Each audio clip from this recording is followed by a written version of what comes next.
Empecé a estudiar esto, ahora tengo 61 años, con 17 años, gracias a un libro escrito desde el campo de la medicina que hablaba de que los médicos griegos hace 2500 años, el gran padre Hipócrates entre ellos, el padre de la medicina, el juramento hipocrático que os sonará, habían descubierto algo absolutamente sorprendente.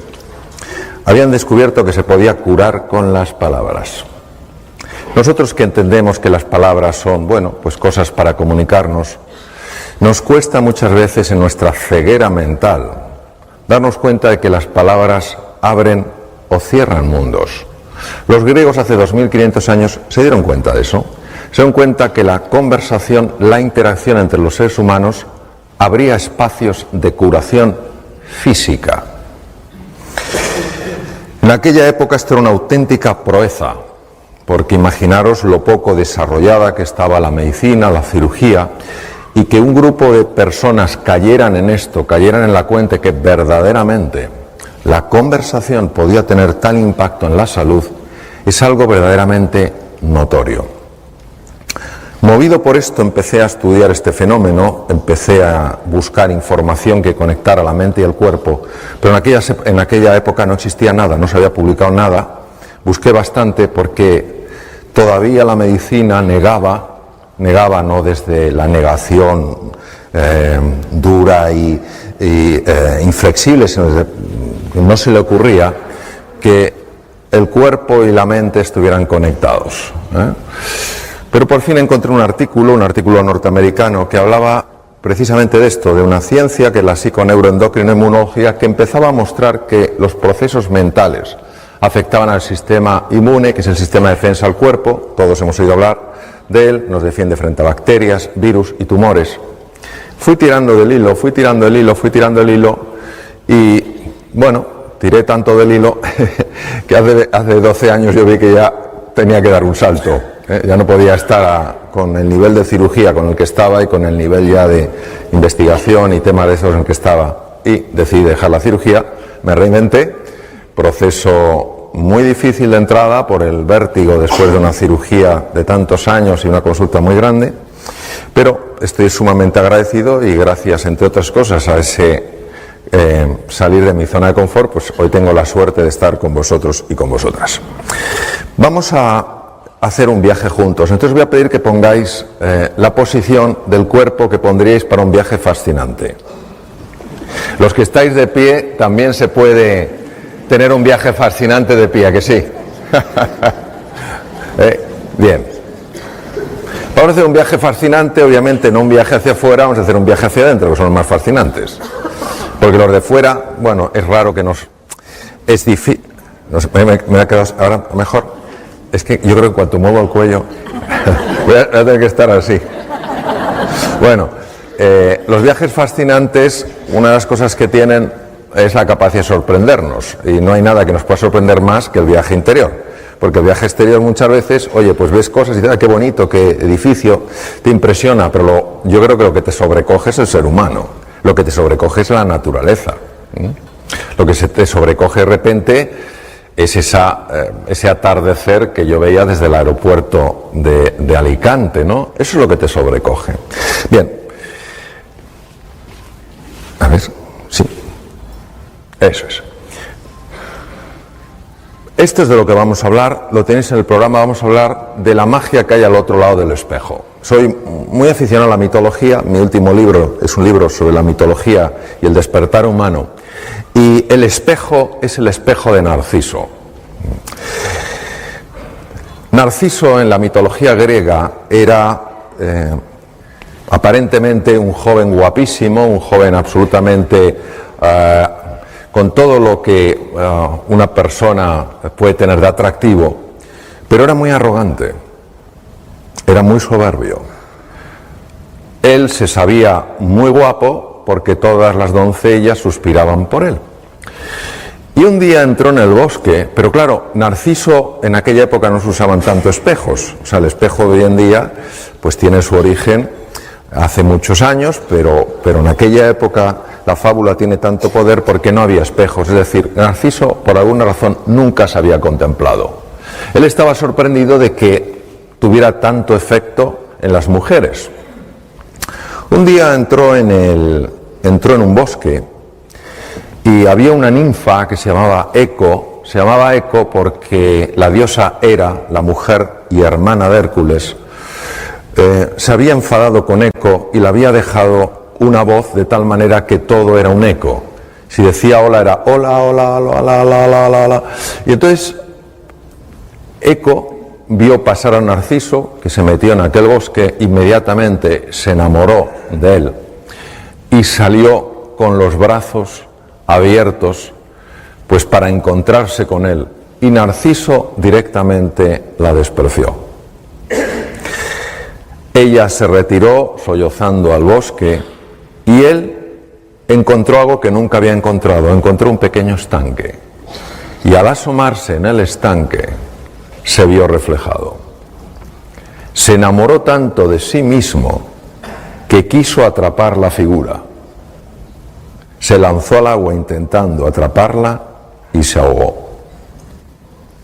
En ese estanque mítico, aparecía una flor, que era un narciso, que recordaba de alguna manera el paso de Narciso por allí. Pues todos somos de alguna manera Narciso, no porque algunos seamos especialmente guapos, que sabemos que no lo somos, pero sí porque todos a veces nos creemos que somos un poco más que el vecino. Un poco más listo, un poco más santo, un poco más sabio, un poco mejor formado. Y esta arrogancia, este no mirar más allá del espejo, tiene enormes repercusiones. Lo que se perdía Narciso era una visión más amplia de la realidad. Cuando Narciso miraba y se veía reflejado, solo podía verse a sí mismo, estaba totalmente centrado en él y era incapaz de ver a nadie, ni siquiera a Eco. A Eco no es que la despreciara, a Eco es que la ignoraba. ¿Hay mayor desprecio que no hacer aprecio? ¿Hay mayor desprecio que ser un mueble? Que estés en un sitio, a lo mejor un sitio modesto, y que nadie que pase te saluda. Nadie te desprecia, pero tampoco te muestran aprecio. Es muy interesante lo que la medicina ha ido observando, lo que se ha ido descubriendo en distintos campos sobre el impacto que tiene esto, y por eso nosotros en nuestro viaje de aventura, en nuestro viaje de descubrimiento, vamos a ir más allá del espejo. Ir más allá del espejo no solo es profundizar, ir más allá de nuestra propia imagen, trascenderla, ir más allá, sino también ampliarla para poder ver a Eco y a tantos seres humanos que hay a nuestro alrededor. Esto que veis aquí es absolutamente incomprensible, pero es una de mis grandes pasiones. Tú ves esto y dices, esto es una cosa que no tiene sentido. Esto se llama el ojo mágico. Y si entrenas la mirada desde esta distancia, me cuesta más, si entrenas la mirada te darás cuenta de que toma 3 dimensiones, aparecen 4 planetas, un delfín en 3 dimensiones y una tortuga. Esto es así, se llama así.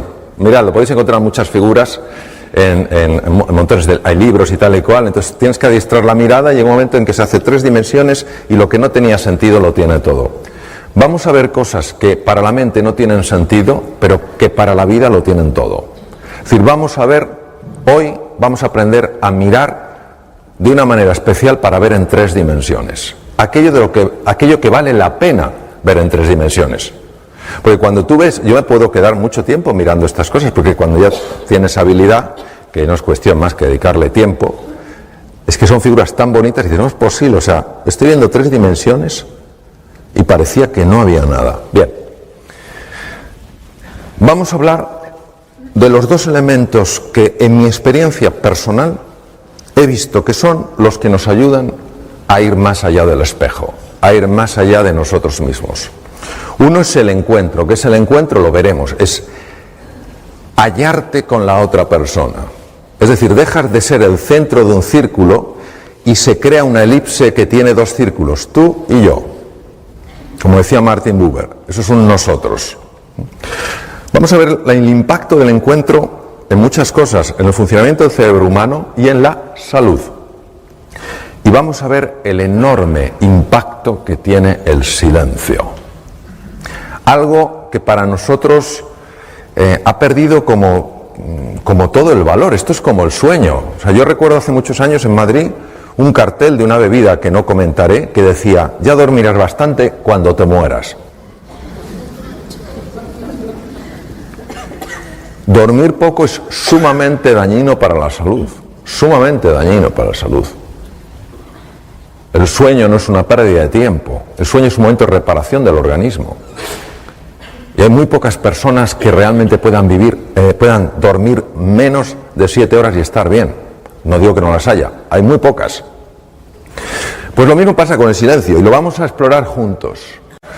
¿Cuál es el opuesto al encuentro? La rivalidad. No la competitividad, la rivalidad. ¿Entendéis la diferencia, no? La rivalidad tiene una connotación diferente a la competitividad.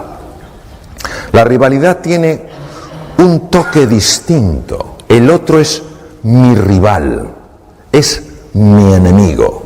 Estoy enfrentado a él, estoy enfrentado a ella. Y el segundo es el ruido y las prisas.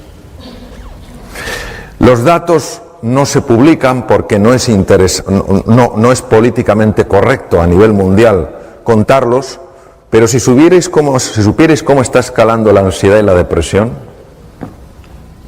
Hace no mucho me invitaron a un programa de televisión de una determinada comunidad autónoma y me dijo el periodista: doctor, quiero que se prepare para la primera pregunta que le voy a hacer, porque no es fácil de contestar. Cuénteme. ¿Por qué en esta comunidad autónoma se consumen 7 millones de envases mensuales de ansiolíticos y antidepresivos? Que es el mismo número de habitantes de la comunidad. Y dije: porque esto no es la comunidad suya, es el mundo entero. Las prisas y el ruido mental enferman. El silencio sana. Y vamos a ver por qué. Porque esto, si lo dices, pues está muy bien, pero si lo soportas, desde la ciencia por lo menos le podemos dar otra pensadita. Vamos a hablar del encuentro. ¿Qué es el encuentro? El encuentro es cuando tú tienes una intención real de aproximarte a otro ser humano, tienes una voluntad de cooperación, no sabes en qué vas a cooperar, pero tienes una voluntad de cooperación, hay un deseo de comprender de verdad a la otra persona, hay una disposición a escuchar. Escuchar es bastante complicado porque la mente mete mucho ruido y entonces uno no escucha porque está pensando cómo responder, y por eso es una cosa que hay que entrenar. Y generosidad en el contribuir,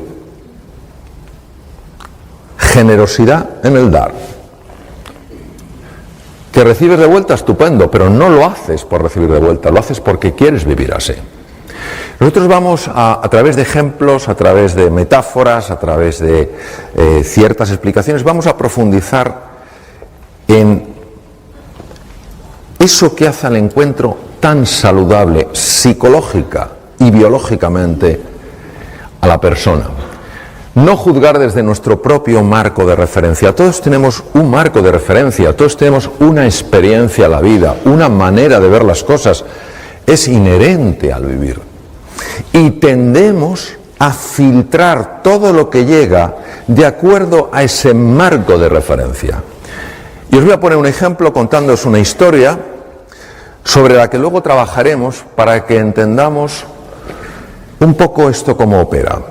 En la antigua Roma hay una historia que dicen que había un senador llamado Casio, que era muy admirado por su sabiduría, por su cultura, por sus conocimientos.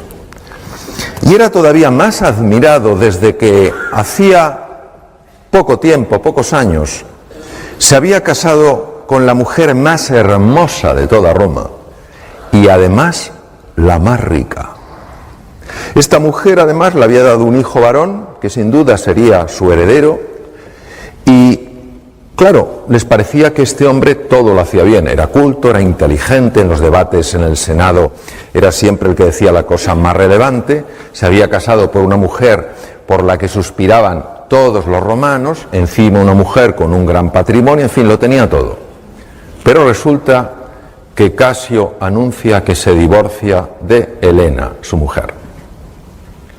En ese momento, algo pasa en el Senado. Empieza a haber un tumulto, empiezan a comentar entre ellos, empiezan a cuchichear. Y algunos de los que se llamaban sus amigos caen en la cuenta de que se han equivocado juzgando a este senador, que para nada es tan sabio ni es tan listo, sino que es un imbécil, porque solo un imbécil se podía haber divorciado de una mujer tan hermosa y tan rica como Helena. Un día, los tres amigos, supuestamente amigos, que más criticaban, a escondidas por supuesto, al senador, estaban hablando en una calle de Roma, precisamente de eso, de nuevo, casi hasta disfrutando en su crítica a ese hombre al que habían tomado como tan inteligente y que había demostrado, por el contrario, ser tan torpe. Y no se dieron cuenta, porque estaban tan metidos en su conversación, que el senador, por pura casualidad, iba bajando por la calle. El senador, al verles a los tres, a sus tres amigos, se alegró muchísimo. Pero como veía que estaban como haciendo una piña, pensó que hablaban de algo muy personal y se acercó con prudencia. No empezó a gritarles, ¿qué tal estáis? Se acercó con prudencia, se acercó lo suficiente para escuchar con perfecta claridad cómo le criticaban. De repente, uno de los tres notó la presencia del senador. Senador, pero ¿por qué no nos has dicho que estabas aquí? En fin, tenías que habernos avisado. ¿De qué hablabais? El hombre sabía perfectamente que lo había oído todo. Por tanto, no podía disimular. Y dijo, senador, tienes que entendernos. En fin, no digo que sea correcto lo que hemos hecho, pero tienes que entendernos, hombre. Siempre te habíamos tomado por una persona muy sensata, muy sabia, y claro, no, comprende que nos ha descolocado que te hayas divorciado de Helena, una mujer por la que suspiraba toda Roma. El senador no contestó. El senador se agachó, se quitó una sandalia y se la dio. Dime qué te parece mi sandalia. El hombre cogió la sandalia. ¿Qué tiene que ver la sandalia, senador? Esto no tiene nada que ver con lo que hablamos. Tú simplemente dime qué te parece mi sandalia. El hombre, sin comprender muy bien aquello, tomó aquella sandalia, empezó a observarlo y tocó una piel tan suave que jamás antes había tocado nada igual. ¡Qué piel! Pero qué suavidad, cómo se desliza la mano. Jamás toqué una piel tan suave. Y entonces se fijó en la hebilla, una hebilla de oro macizo, con una orfebrería, con una filigrana tan compleja, que jamás había visto a nadie capaz de hacer algo tan exquisito. Dijo, ¿y esta hebilla, esta orfebrería, de dónde puede salir algo tan perfecto? Y devolviéndosela al senador le dijo, senador, sin duda es el mejor calzado que se puede encontrar en todo el Imperio Romano. Y entonces el senador le dijo, sí, entonces tú me podrás decir en qué punto me molesta mi sandalia al andar.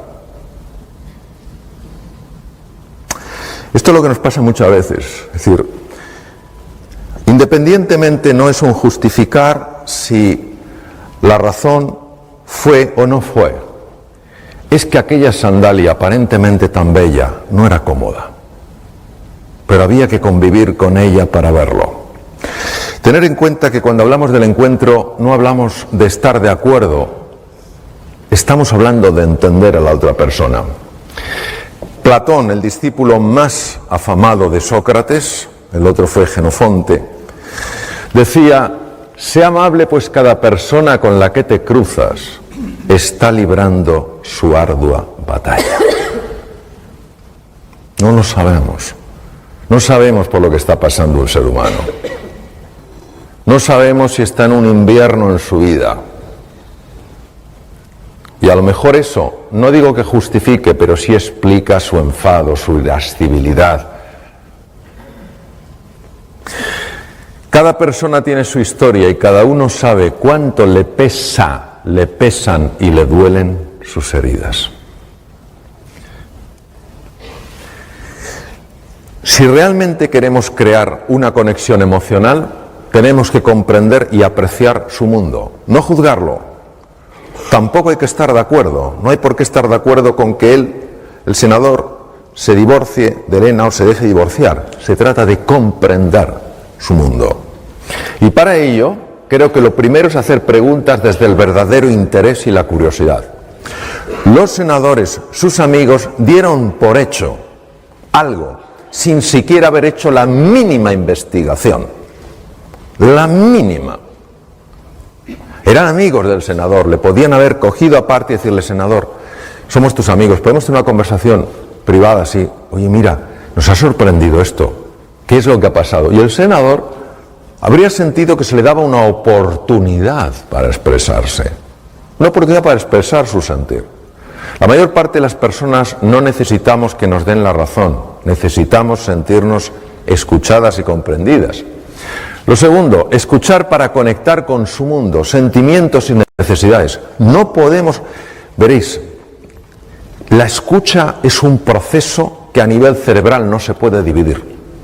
No se puede dividir. Si estás con la escucha dividida, con la atención dividida, la tienes empobrecida, sí o sí. Es que el cerebro funciona así. Pues es tan importante la atención enfocada. Cuando una persona está hablando, yo recuerdo, estuve en Los Ángeles formándome con una persona que se llama el Dr. Poster, y es un hombre con bastante juventud acumulada, puede tener unos 82, 83 años, y es un hombre muy gracioso porque va con un gorrito galés, es norteamericano, pero va con una gorra galesa y va así, va despacito, tal cual. Aunque hay gente con esa edad, mi madre tiene 89 y va a pilates, o sea, pero él iba así. Pero cuando se sienta, eso hay que verlo, se transforma. Cuando se sienta a escuchar. Entonces, en una ocasión, yo le vi en un ejercicio de escucha con una psicoterapeuta, solo estábamos médicos, psicoterapeutas, estábamos con él trabajando, le vi algo asombroso. Yo jamás había visto a nadie escuchar así, nunca en mi vida. Era algo que se podía tocar, sentir, palpar, indescriptible con el lenguaje, inefable, no se puede escribir con palabras. Pero tuvo un efecto increíble porque aquella psicoterapeuta, que seguro que hacía un papel estupendo, como todo ser humano arrastraba heridas, salió una herida cuando tenía 5 años. El nivel de escucha de este hombre me produjo tal impacto que le dije: profesor Poster, yo he visto algo extraordinario, me gustaría que me dijera, a ver Mario, ¿qué es? Digo, yo le he visto escuchar a usted como no he visto escuchar a nadie en mi vida. ¿Cómo lo hace? Y va el hombre, y como diciendo, aquí va a haber suspense. Y me dice: es que cuando yo me siento frente a alguien, Mario, no dejo que algo se siente conmigo. Y se calla. Le digo: mire usted, yo me he hecho 14.000 kilómetros para venir por aquí, para ir con usted. No es suficiente. Diga más cosas. Dígame qué es lo que no deja que se siente con usted. Y me dijo: la preocupación. Cuando yo me siento con una persona, no dejo que a mi lado se siente la preocupación. ¿Preocupación de qué? De otras cosas que tengo que hacer, de lo que tenía que haber hecho, de lo que tendré que hacer.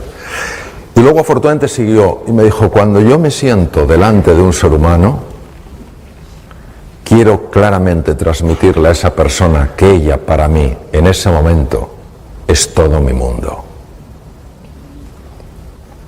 Presta atención de esa manera, ¿cómo no te vas a sentir valioso? Te sientes como la joya de la corona. Pero cuando alguien no te presta atención de esa manera, lo que el ser humano siente, lo que uno siente es: no debo valer mucho cuando se me presta tan poca atención. Procesos automáticos, por cierto. Haz que se sienta comprendida. Sencillamente. Son cosas muy sencillas, pero nada fáciles, porque la mente interfiere. Por eso es la importancia del silencio. ¿Por qué es tan importante el encuentro? ¿Cómo cómo nos afecta la rivalidad. Nada de lo que vais a ver aquí lo aprendí en los 6 años de mi carrera de medicina, donde por cierto estudié mucho. Tuve que dar muchas vueltas por el mundo para enterarme de esto. Cuando creo que esto es esencial incorporarlo en todos los niveles de la sociedad.